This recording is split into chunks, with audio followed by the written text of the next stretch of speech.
Magandang araw mga repa, gagawa na naman tayo ng video. So tong video na to is halo-halong topic lang about to sa imprinting. So napakinggan ko lang to kay Rom Wheels lang din, yung imprinting. Yan yung first sexual experience mo sa babae or sa lalaki man. Both gender to Kung paano nila nakuha yung first sexual experience, yun yung baseline nila. Which is parang totoo rin naman. Sa atin kasi mental 'di ba sa lalaki.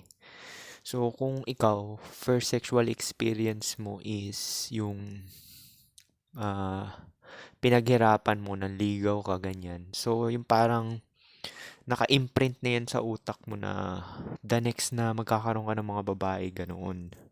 Na na paghihirapan mo, babayaran mo, lilibre mo, lalabas-labas mong ganyan. Sa experience ko kasi is, first experience ko is 21 ako. Alam ko 19 ako nun eh. Pero hindi ko siya kinikonsidered na first sexual experience kasi hindi naman ako nilabasan nun. Although may contact yun, sinabi niya lang wala. 24 yung babae.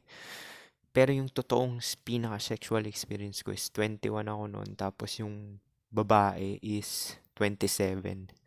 So lahat to one night stand.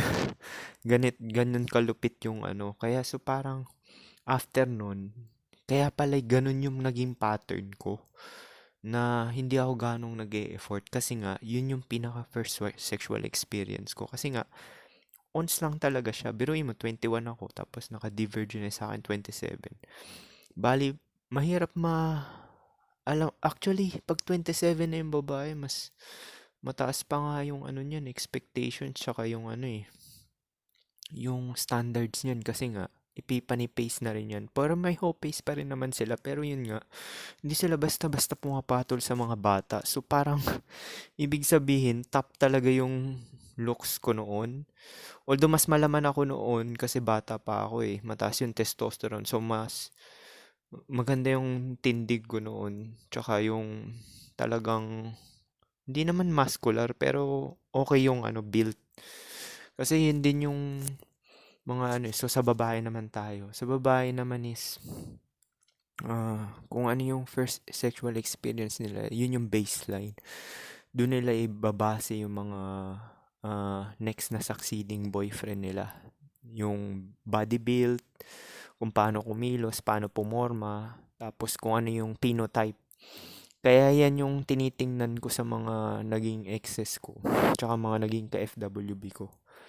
Actually, yung ka-FWB, wala akong pakialam. Hindi ko tinitingnan exes nila. Yung mga naging karelasyon ko lang, yung parang anong tawag doon? Situationship tawag nun eh. Kasi after noon, hindi na ako nakikipagrelasyon ng may label. Yung parang girlfriend, ganyan. So parang after noon is parang situationship na lang. Depende na lang sa babae kung gusto niya umalis or ako gusto kong umalis. Kasi nga, depende sa ugali treatment. So, yun nga sa babae. Depende dun sa kung sino yung nakauna sa kanya. Parang yun yung baseline niya. Tsaka, syempre may DNA na rin yun. So, nakukuha na rin yung ugali. Kasi parang empty slate yung babae. So, pagka na-imprint tawag nila dun, di ba? Imprint. So, pag na-imprintan yung babae is, yun na yung parang standard niya talaga. Mahirap daw i-override yun. Sabi nila, sabi ni Rom Willis is, first three yung first three na naging boyfriend ng babae na yun is yun talaga yung pinaka malakas yung imprint talaga. Pali doon niya makukumpara lahat ng mga next succeeding. So usually naman yung sa akin is lagi lang akong pangalawa or pangatlo ganun. Kasi nga yung sa generation ko is hindi naman talaga matataas body count ng mga babae dyan. Hindi kagaya ng Gen Z ngayon na talaga matataas. Wala na nga silang pakialam. Kahit pa umabot pa ng 20 yan or ano eh. So yun nga. Yun yung parang kuwari, ito, dahil nga, kuwari, average looking kayo or sub 5 kayo. Kung transactional lang, magpo-pro kayo, di ba?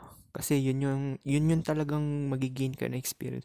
Actually, mas maganda pa mag-pro kayo kasi magiging realistic yung utak nyo. Tapos syempre magbibuild ka ng confidence yan eh kasi nagpo-pro ka eh. Tapos may conversation din yan, 'di ba, sa mga pro. So parang nonchalant ka kasi nga nagbayad ka lang tapos nagpalabas ka. So actually magandang experience din yun yung magpo-pro ka. Ako kasi kaya nire-refuse ko yung magbayad kasi nakukuha ko siya dati ng libre talaga. As in, unang kita lang talaga, yayayain mo na agad. Hindi na nga ako nagpapakain eh. After na lang siguro. Nagginawa ko yun dun sa Matabang Morena. 24 ako nun. Yun yung nag-spin plates ako nun. Yung tatlo sila pinagsabay ko. So parang ginawa ko nun, pagkita namin, saan tayo pupunta, sabi niya ganun. Dinirekta ko na kaagad. Magche-check-in. Sabi ko ganun. So, dumiretso na lang kami nun. Tapos sabay, hindi ko na siya kinontak after nun. Tapos kinontak niya ako. Niyaya niya ako mag-inuman. Kasama mga kaibigan niya. Tapos, malakas akong minom. Matagal talaga akong malasing. Yung kabataan ko. Actually, lahat yan, pati yosi. Hindi lang talaga ako nagdodroga kasi alam ko yung consequences ng drugs eh. Pati marijuana. So, malinis talaga yung ano ko. Yung yosi lang talaga, tsaka yung inom-inom. Yan, malakas kasi ako uminom dati rin nung kabataan ko, parang twice a week, ganyan. So, yun. After nung natapos na kami mag-inuman, mga alas 3, niyaya niya ako sa taas. Tapos yun nangyari na naman.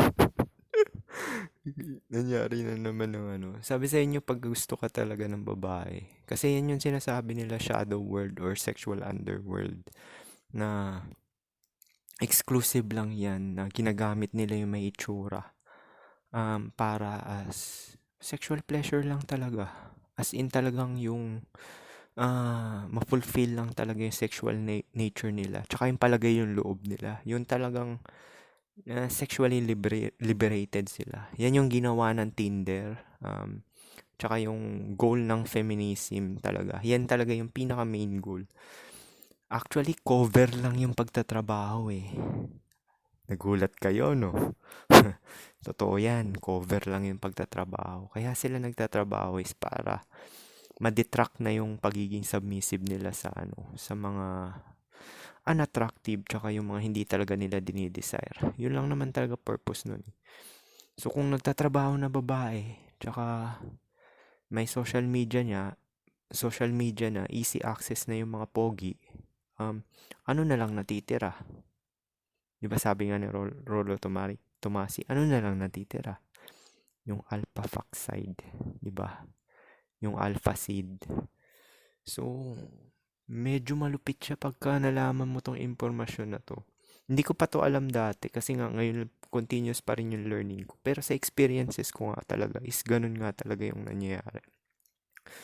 Hindi ka gaano gagastos dyan kasi ang treatment sa'yo ng babae dahil lang talaga na pinipedestalize nila yung physical appearance mo lang talaga.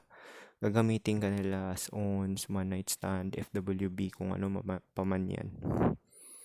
So, ganun yun sa babae. Kaya medyo, tsaka yung imprinting pa pala.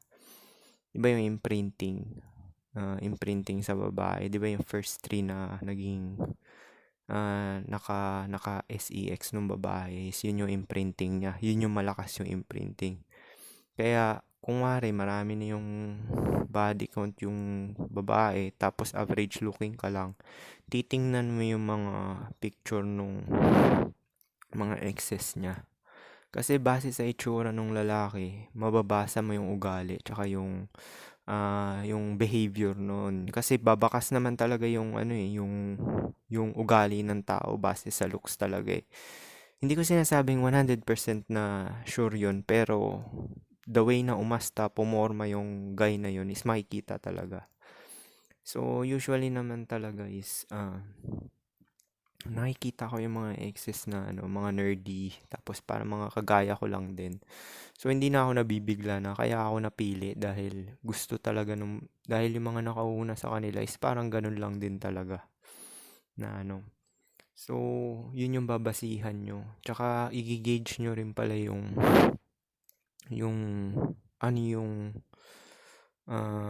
purpose niya kung bakit ka pinili. So, kung gumagastos ka parati, tas lagi kang taya, is malamang yun na yung tingin niya talaga sa'yo. Pero kung hindi ka ganong gumagastos, is talagang sexually attracted talaga siya sa'yo.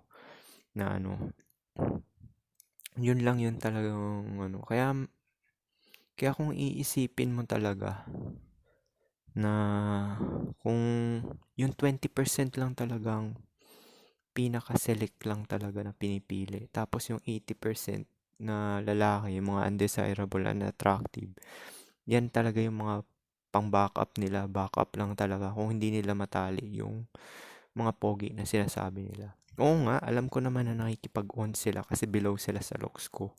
Tsaka nakikipag-FWB. Mostly naman ganun yung babae. Nakikipag-on sila or FWB kung um, below sila dun sa lalaki. Pero, oo nga, nakikipag-on sila. Kasama na yung sexual nature nila noon, liberated na sila. Kasi nagagawa nila lahat ng mga gusto nila, di ba? Tsaka talagang yung sexual nature nila is liberated na talaga. Wala na shaming. Pero may side pa rin yun na ma-attach pa rin siya sa'yo kasi nga may intercourse. Pero yung iba naman talaga, wala naman talaga attachment. Depende yan sa babae kung ano talaga yung treatment niya sa'yo base sa nakikita niya sa'yo. Kaya nga sinasabi ko, wala rin talagang maling pinili yung babae. Alam talaga nila yung pinapasok nila na ano, kasi sila namimili eh. So, parang ganun nga na ano. Kaya nga mas maganda yung siniwalat ko sa inyo na movie na 3 strikes rule lang tsaka minimal effort, minimal investment. At least doon from the get-go, nabigyan na kayo ng ano, nakategorize ka na niya dun sa pang middle, kuwari average looking ka lang naman. Nakategorize ka na niya dun sa ano pang sexual desire, which is yun yung mas maganda kaysa yung the fact na magbibuild ka pa ng mga kung ano-anong artificial value gaya ng money maxing, tsaka yung status maxing, tsaka yung kung ano-ano. Actually, lahat ng success ko na ganyan, yung mga ONS, FWB is, ang pangit na itsura ko niyan. Kaya hindi talaga ako naniniwala sa game. Kasi dati talaga, hindi talaga ako naniniwala talaga sa game. Hindi nga ako nagpapagupit. May time na maababo ko. Kasi nga, dyan ko binabase kung talagang gustong gusto talaga ako ng babae. Tapos sabay, um, nililibre ko lang sila sa mga mumurahin, mga fast food lang, ganun. Kasi nga, ang next na gagawin nun, na, ano, magche-check-in na rin. Actually, parang hindi kayo kuwari man, gusto nyo man magganyan, napasa nyo yung looks threshold, nag-date kayo. So mangyayari, sasabihin nyo, o sige, gala-gala muna tayo, tapos, after natin kumain, mag-check-in na tayo. So parang binigyan mo na siya ng ano, ahead of the plan. So doon pa lang malalaman mo na kung i-refuse ka niya. Gets niyo yung game na yun, sinabi ko sa inyo. Kasi ginawa ko rin yun eh, na ano, sige gala-gala muna tayo. Kasi magtatanong babae niyan eh, kung anong gagawin natin. Tapos sabay, saan tayo pupunta? So, sige, lakad-lakad muna tayo. Tapos mamaya kakain tayo. Tapos bago tayo mag-check-in. So, biruin mo, sinabi mo na yung check-in. So, pag narinig na niya yun, magkakaalaman na talaga. Promise, magkakaalaman na. Na ano. Tsaka smooth lang yung pagkasabi nyo. Hindi siya yung parang, alam mo yung simp na pino-force mo.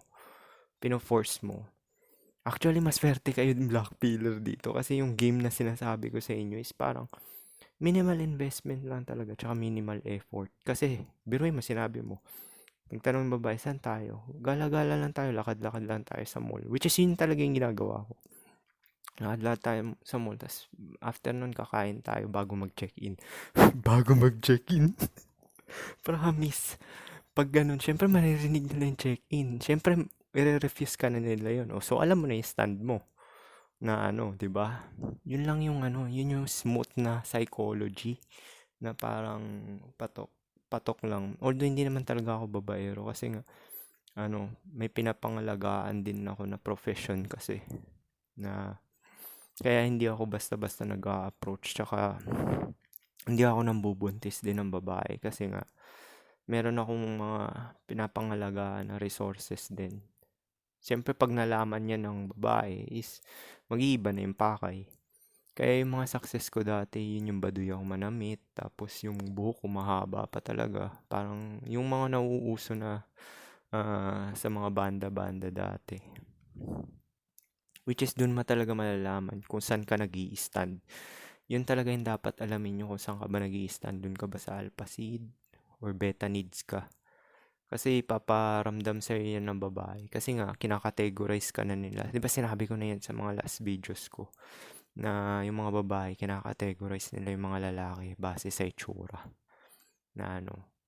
Actually, dahil nga sa itsura ko, nakakategorize na ako na womanizer eh. Parang sa trabaho, may ka-text lang naman ako. Sasabihin, is that your girlfriend? Biglang ganun. Tapos natatawa na lang ako. Sabi ko, mga hinayupak na to.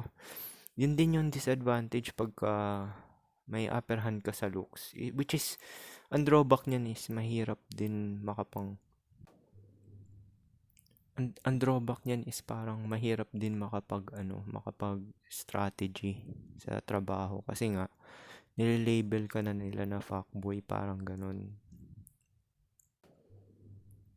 Which is, hindi naman talaga yun yung totoong nature mo na hindi ka naman talaga fuckboy. Kaya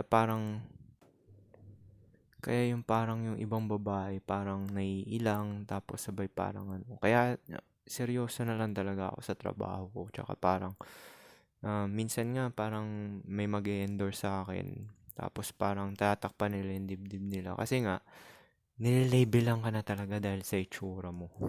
Tapos pagka nagbibigay sila ng mga choosing signals at hindi mo kinagat, kasi may posible na i-reject ka nila kasi nga for ego boost lang sa kanila. Tsaka itetest ka nila na ganun. Which is, malaki rin possibility na ganun. Na, kaya hindi ko kinakagat yung mga ganun, yung mga choosing signals. Kasi nga, alam ko yung iba talaga dyan, parang ano lang thirst trap lang talaga. Pero, nire-reject ka nila. Mararamdaman mo naman din yun, nakagaguhan lang din yung iba eh. So, yun nga, mabalik tayo dyan sa topic na yan. So, pag nalaman nyo na yung ganun pala yung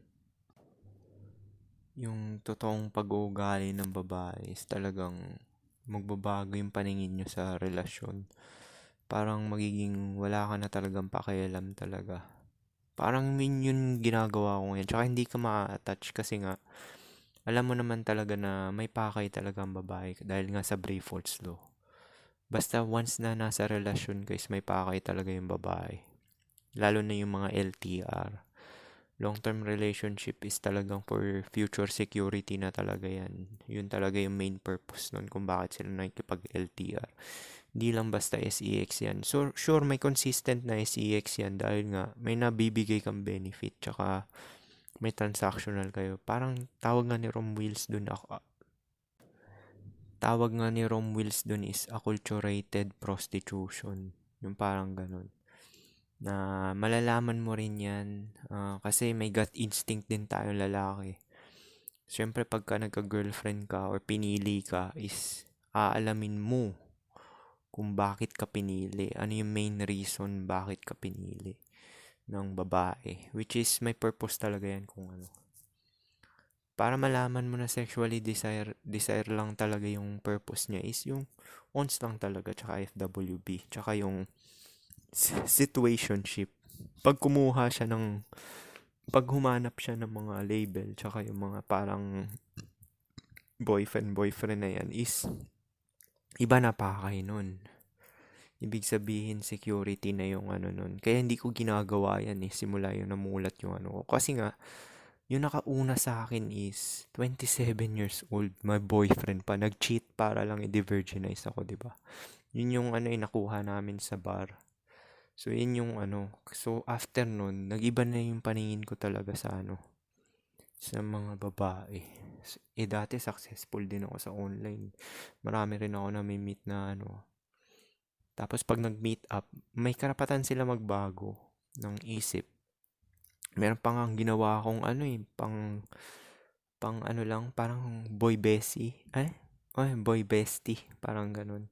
Pero trip niya pala yung kaibigan ko. Pero yung tingin niya sa akin may genuine desire. Parang may spark yung mata eh. So parang nagulat din ako dun. So kaya hindi ko basihan talaga yan. Inispill ko na sa inyo dati pa, mag 1 year ago na eh. Sinabi ko na sa inyo, hindi nyo basihan yung, kuwari yung masaya yung babae, kinakausap ka, niyayakap ka, or na dinidikit yung dibdib sa'yo. Hindi yan yung basihan. Ang basihan nyo talaga is kung mag-e-end up sa SEX. Yun lang talaga ang basihan. Na ano, na once na ibigay na yung SEX, dun mo na alamin kung anong purpose tsaka anong reason bakit niya binigay yun. Kasi nga sa 3 strikes rule. Kasi lalo na yung mga babae na may mga experiences na marami na. Which is magulang na rin talaga. Kaya na nila ibigay yung SEX. Kasi nga may experiences na, di ba? Kaya na nilang gawing trap yung SEX na yan para sabihin na genuine desire. Pero sooner or later lang din, kung may mga experiences kayo na marami is, malalaman nyo talaga yung reason bakit niya binigay na ano. Unang-una titingnan nyo yung edad ng babae. Which is, malamang ano na yan, epipany face. Kaya usually rin na-attract ko is mga below sa 25. Kasi nga, yung nakauna sa akin is above siya sa 25. Ako ang below. So, parang may sexual imprinting din sa utak ko yun na ganun. Na parang nakatatak na sa akin. Mas gusto ko lang din, bata lang din. Kasi nga, yung nangyari sa akin, reverse nung ano, yung kabataan ko, puro matatanda yung mga nadidate ko. Kahit nga ngayon, 30, yung 33 ako, yung unang punta ko dito sa abroad. May nagkakagusto sa akin, 38, ganun. Meron pa nga 60, promise. Kasi sexual imprinting yan eh. Parang, kahit lalaki naman sa utak din naman, parang nare-rewire din. Kung paano mo nakuha yung SEX is ganun ka na, ganun na yung perception mo. Kaya yung mga nanliligaw, nagpapakabait, gumagawa ng artificial value, is dun nila makukuha yung SEX nila. Sa mga babae naman is, i-compare ka nila dun sa first nilang experience. Usually, yung mga ideal nila na, malamang, kaya na nga na binigay nila yung, yung SEX is either horny sila. Hindi naman, not necessarily na ideally din nila yung lalaki. Kasi nga, onti lang din naman talaga yung may tsura or pogi. So usually, nabibigay rin nila yan yung, kuwari high school sila, sa mga average looking lang din na persistent, yung mga naliligaw-ligaw. So, kaya nga sinabi ko sa inyo, yan talaga yung, kuwari nasa high school kayo or college, mas maganda talaga yung ganon, yung beta strategy. Kasi yan yung just be first eh. So, pag ikaw yung first nun, is kukumpara ka na niya, ikaw na yung baseline. Na tapos yung mga succeeding, kaya makikita mo yung mga excess na mga magiging karelasyon nyo is pare-pareho lang ng physical appearance. Pareho kami mapapayat, tapos sabay parehong height, mga ganun. O yung iba matangkad pa sa akin. Tapos yung shape ng mukha, parang ganun, same lang din. So, kaya yun, yung sexual imprinting yan. Tsaka kung isipin mo talaga, ang totoong napili lang talaga ng babae is yung pang sexual lang talaga. Kasi yun yung select eh. Ibig sabihin, pinili dahil sa sexual desire. Tapos the rest, pinili for survival na. Kaya nga, para malaman nyo yung stand nyo sa babae, alamin nyo yung reason bakit kanya pinili. Which is, lalabas din naman yan. Kuwari, nakuha mo yung SEX sa babae na pinaghirapan mo, try mo na i-pull yung binibigay mo. Kuwari, nagbigay-bigay ka nagpakasim ka, di ba? Kasi nga, average looking ka lang, tsaka below. Nagpakasim ka. Syempre, para makuha mo yung gusto mo, average looking ka, hindi ka naman dinidesire ng karamihang babae, is dun talaga yung route mo. Kinategorize ka na ng babae na hanggang dun lang. So, ang mangyayari niyan is, kuwari nakuha mo na yung pakay mo, try mo i-pull na ganun. Dun mo magkakalaman kung talagang genuine talaga yung attraction niya. Usually talaga, pag nawala yung nabibigay mo is umiiwalay talaga yung mga babae. Maraming cases na ako naririnig na ganyan. Na kasi nga, nakakategorize ka na. 'Di ba sabi ko nga sa inyo, mostly naman ng lalaki at babae nag-i-stick lang din sa lane nila. Yung babae, may dalawang nature sila is yung pang long term, yan yung beta needs, 'di ba? Beta box, long term security, tsaka yung sexual nature nila yung pang alpha fox. Lalaki rin, sa lalaki kasi is one way lang talaga eh. Dahil lang sa itsura mo, dun ka na talaga nakakategorize. Kasi hindi coincident to eh. Kuwari kung nakategorize ka na sa beta box na ano, habang buhay ka na ganun. Kasi yan talaga yung perception sa'yo ng ano eh, ng ano, dahil nga sa looks, di ba? Sinasabi ko sa inyo yan, ng treatment talaga is base sa looks. Sinasabi nila hindi raw sa bone structure ng mukha yan. Hindi di-dispute ko yan kasi nagpahaba ako ng buhok, mukha na akong taong grasa. Mukha na akong taong grasa noon. Tapos meron pang puti talaga na parang tinititigan ako. Tapos pumunta pa sa harap ko. Di ba yung nakwento ko na nga sa inyo? Hindi niya raw alam kung bakit siya nandun sa harap ko. Yun yung sinabi niya. Kinausap niya yung sarili niya. Natawa na nga lang ako eh. Tapos meron din matanda tsaka babae. Kahit anong tago mo niyan, kahit gaano mo itago, papangitin yung sarili mo, yung bone structure talaga ng mukha mo talagang mangingibabaw. Kasi nga sinabi ko na sa inyo yan, di ba? Sa dating app is, ano yan, mabilis mag-swipe yung mga babae ng left. Tapos pag may nangingibabaw doon dahil lang sa bone structure ng mukha is talagang ira-right nila. Mapapahinto sila. Now, hindi ako successful dito kasi iba yung standard dito dahil iba yung ano. Pero sa Pilipinas, meron din ako success din naman kahit papaano. Pero yun nga, puro sub 5 na ano. Tsaka sa Pilipinas, mababa yung ano eh, looks threshold sa Pilipinas eh. Ang inaano na lang nila doon, edad. Which is yun nga rin yung factor din sa akin. Pero nakakakuha ka pa rin naman kahit papaano. Kaso nga lang, magpapakasim ka rin. Kasi beta nga lang din talaga yung ano eh, online pa yan. Siyempre, pag mag-meet kayo, may chance pa na magbago ng isip yan. Dahil ginudge ka niya dahil sa itsura mo, di ba? So, ganun siya. So, mabalik tayo dyan sa pagpo-pro na yan. Which is yan na yung nangyayari ngayon. Actually, kung average kayo, tsaka below, game na rin din yung pagpo-pro eh. Kasi, dahil nga ganun nyo siya, parang transactional lang talaga. Nagiging accustomized ka na ganun. So, pagka may nagkagusto sa inyo is parang ma-adapt nyo yung game na wala na rin kayong pakialam. Basta, ilibre mo lang siya ng pagkain tapos doon na kayo talaga sa main purpose talaga. Kaya nga doon sa last na video ko, yun lang talaga mahalaga. The rest is survival na. Lahat ng date, usap-usap, meet up, kung ano-ano pang kabulshitan, tapos kung ano-ano pang gala-gala, ang end up is SCX lang din talaga. Now, kung nasa relasyon, is iba ng usapan na yon for survival na yon. Kasi yung relationship, survival na yan eh. Once nakipagrelasyon ka, kahit hindi naman sa babae, opposite sex, kahit nga yung pagkikipagkaibigan, ano ba yan, survival din naman yan eh. Basta meron tayong sinasabing relation is survival na yan.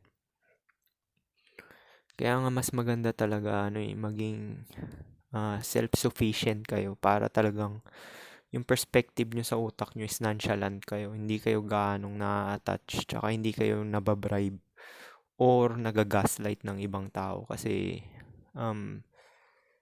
meron kang pang backup. Kuwari may marami kang pera tapos nakukuha mo naman yung basic necessities mo for survival, pagkain, healthy na pagkain, damit, tsaka matitirahan is ng talaga na pinaghirapan mo is talagang magbabago yung perspective mo talaga na hindi ka basta-basta mababribe tapos magiging mas priority mo yon kaysa dun sa ano. Kaya malaki rin factor ng mga ano eh. Tingnan mo, yung mga nagsha-shape sa mga pogi. Experiences lang din talaga eh. Kasi nga, kusang dumadating siya dahil nga dun sa looks mo. Kagaya ng kwento ko sa inyo, nakauna sa akin, 27. Or kung sabihin natin hindi yun yung pinakauna ko, at least nung 19 ako, meron akong 24 na nakadate. Yun yung sinabi ko sa may squatter area. Pero feeling ko pinasok niya kasi naramdaman ko. Pero hindi ko na kinonsider yun kasi nga, hindi naman yun tuloy-tuloy na penetration tsaka nilabasan. So kayo, kuwari average looking, tsaka mga pangit, is parang game na rin yung ano, pagpo-pro. At mas realistic pa yon kaysa naman yung thirsty kayo tapos sabay pag may nagkagusto sa inyo magiging sabotahe lang dahil nga alam mo simp kayo, 'di ba? Papaka-simp ka. Eh kung yung perspective mo ganun lang talaga, transaction lang talaga. Oh, actually gayahin yun lang yung sinabi ko eh.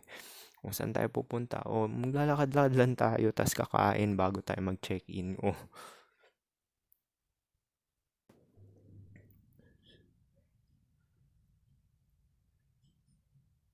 So ayun. So paano? Yun lang siguro. So sa mga average looking tsaka mga pangit is mas maganda ganun na lang gawin nyo. Mag-pro na lang talaga kayo. At least nade-develop yung social skills nyo tsaka yung nade-develop nyo yung game na transaction lang din talaga at the end of the day. Kasi pag relationship na ang usapan, survival na yan. Lalo na yung mga LTR. Survival na yan. Kaya nga yung ginawa ko, 'di ba, na situationship is tuloy-tuloy lang siya. Kada kita nyo, date, tapos uuwi siya sa check-in. Date, kain, check-in. Kahit sagot mo lahat yun. Kasi situationship, magkano lang ba yung Jollibee, di ba? Mas mura pa rin talaga yun kaysa magbayad ka ng pro. Pero kung maggaganon ka, isiguraduhin mo na yung babae is kaya mo siyang na-tolerate mo yung physical appearance niya. As in, medyo trip mo rin kahit papaano. Kaysa yung hindi mo trip. Kasi in case na mabuntis mo yan, at least, hindi ka ganong parang nasakal. Kasi nga, medyo na-tolerate mo yung itsura ng babae. So, yun talagang hindi pasado din sa looks threshold ko is pinapabayaan ko na lang din. Kuwari may nagkakagusto sa akin, talagang, ayaw ko talagang galawin. So, wag mo na lang talaga, hayaan mo na lang yun kasi nga, mamaya, maaksidente mo is talagang wala rin. Mag-e-end up lang din sa ano, kung ano pa, kung magaspang pa ugali niyan, makakasuwang ka pa, di ba? Paano? Please.